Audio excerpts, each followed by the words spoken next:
You're listening to Rebel Spirituality with me, Sam Goldfinch. Here's the truth. Wisdom doesn't follow rules. So each week we're going to explore what it means to wake up your way so you can live a more peaceful, creative and inspired life no matter your circumstances. It's time to blaze your unique path to truth.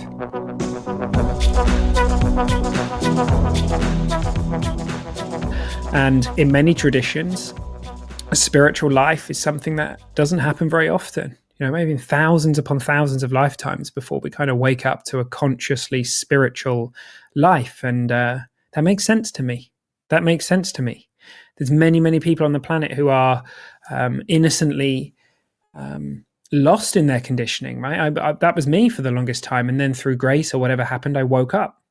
Hey, Rebel friends. Right, I want to make this video podcast today because I'm kind of formulating something. And I think it's going to be really cool to speak it out loud. And this may be something we come back to or deepen. And that's cool, right? So it's the idea between pattern breakers in life and pattern makers, right? Now, I think a lot of the time, many of the patterns and a lot of the conditioning, and we've been talking about that recently, that we may have is unconscious in the sense that we didn't notice it was happening, right? Either we learned to do it before we could walk and talk, or we have picked it up from society. It's unconscious, our parents, all this kind of stuff. We don't know that it's happening.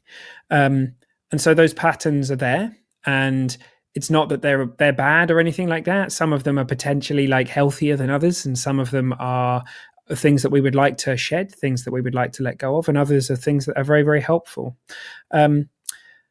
But I think that in life, very often, there are things that can help us to break free from those patterns, from that conditioning.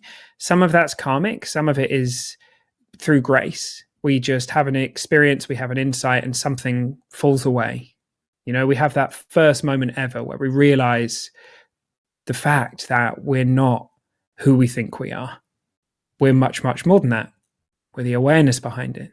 And sometimes that's completely unexplainable when that kind of break in the pattern, if you like, happens. And in many traditions, a spiritual life is something that doesn't happen very often. Maybe thousands upon thousands of lifetimes before we kind of wake up to a consciously spiritual life. And that makes sense to me. There's many people on the planet who are innocently lost in their conditioning, right? That was me for the longest time. And then through grace or whatever happened, I woke up, which is amazing. I'm very grateful for that, and I also feel like I didn't have that much to do with it. At the end of the day, it wasn't something that I did. It was just something that happened through me, right? So I think just to kind of share a bit on this.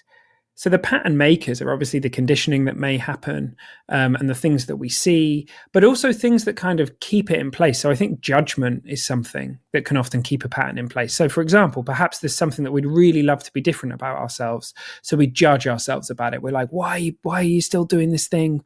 Fuck's sake. Like, why don't you just stop, Sam? What's wrong with you? Like no one else does this stuff in your friendship group anymore. You're the broken one, all this kind of stuff. Now, I think that when we do that, we don't feel connected to ourselves. We feel resistant. We're not comfortable in our own skin at that point in time. And that isn't the greatest space for us to have an insight. It's not the greatest space for us to let something fall away. And so I think judgment is often one of the quickest ways to keep a pattern in place. We don't understand what's going on when we judge ourselves. We don't understand what's going on with other people when we judge them. Because the moment we judge someone and the moment we make the decision that they don't have this right. Like my way of thinking about this is the right way. And how could they possibly think that? We've put like a wall between us, and we can't understand that. Well, it's true for ourselves as well. When we judge ourselves, that wall goes up, and we feel that kind of cognitive dissonance, or we feel like we're not, as I say, not comfortable in our own skin or whatever it might be. So judgment is something. And then there are a number of things in life where they're pattern breakers, it seems to be. And I'm not sure if they themselves necessarily break the pattern. It's got to come from within. It has to be an insight, right? But we can. There are ways in which we can be open to things changing, and that's really powerful. So in the way that being innocently, right, being scared of our feelings, being scared of our psychological experience might lead us to a place where we're pushing our feelings down and we're not resistant. That may very well keep a pattern in place, because as the system's like, I just want to feel this, Sam. I just want you to close this loop. I just want you to breathe. I just want the system to move this energy through you. All right. If we resist that, the pattern stays in place. But the moment we realize that we are safe to feel, that we can breathe, that we can be with our emotions, that we have been built to feel, and that feelings aren't wrong, that they're not good or bad, they just are. They're a part of this beautiful human experience that we're all having. Some of them are difficult. Some of them are really lovely to feel, but they're all safe. That changes everything. It means that something can start to flow through us, right? For the first time, we lie on the floor and just let it be awash in the feeling, and then we have an insight. Something occurs to us, and the world looks different. That pattern has kind of been broken, to use this metaphor. Or for the first time, we pour love and compassion on ourselves because we realize that all we've ever been doing is what makes sense to us based on the thinking that we've got. So we shift away from the judgment, right? And then maybe we start to judge ourselves for the fact that we've got judgment, but then we catch that cycle and then we pour love and compassion on ourselves. It just fills us up from the inside, and we realize, I don't have to cling on to that anymore.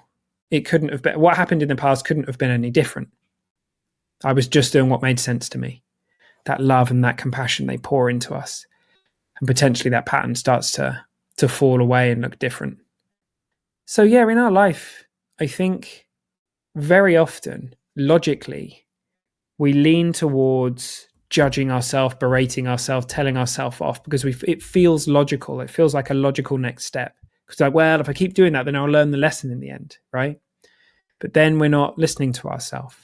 We're relating to ourselves as if we're not doing what makes sense, right? We're like, well, it's occurred to me that I don't want to do this anymore, and I keep doing it, so there must be something wrong with me. But then we're not in flow. We're not honoring ourselves. We're not giving ourselves the love and the compassion, just for the human that we are, right? We're this spiritual being, and we're having a human experience too. And then the moment we shift into love and compassion for ourselves, which seemingly often the ego or the conditioning might go, oh, but if you do that, you'll run amok, you'll lose control. This thing that the only reason you're seemingly keeping any control on this thing is because you're telling yourself off about it. Well, what if that weren't true? What if love and compassion were the route through? What if focusing and seeing what you'd most love was more powerful than telling yourself off for what you don't want? It's kind of like focusing on the beauty of what you'd love rather than focusing on the problem, in air quotes, of what's happening in your life, of what you don't want. There's another pattern breaker for us. Just taking the moment to sit with courage and ask ourselves what we'd most love to have happen. So yeah, like an interesting frame. And I'm really, I think I saw, even as I make this today, as I record this, I think I'm getting more clarity around that. And it seems helpful to me, and so I'd love to know if it's helpful to you. So if it is, leave a comment.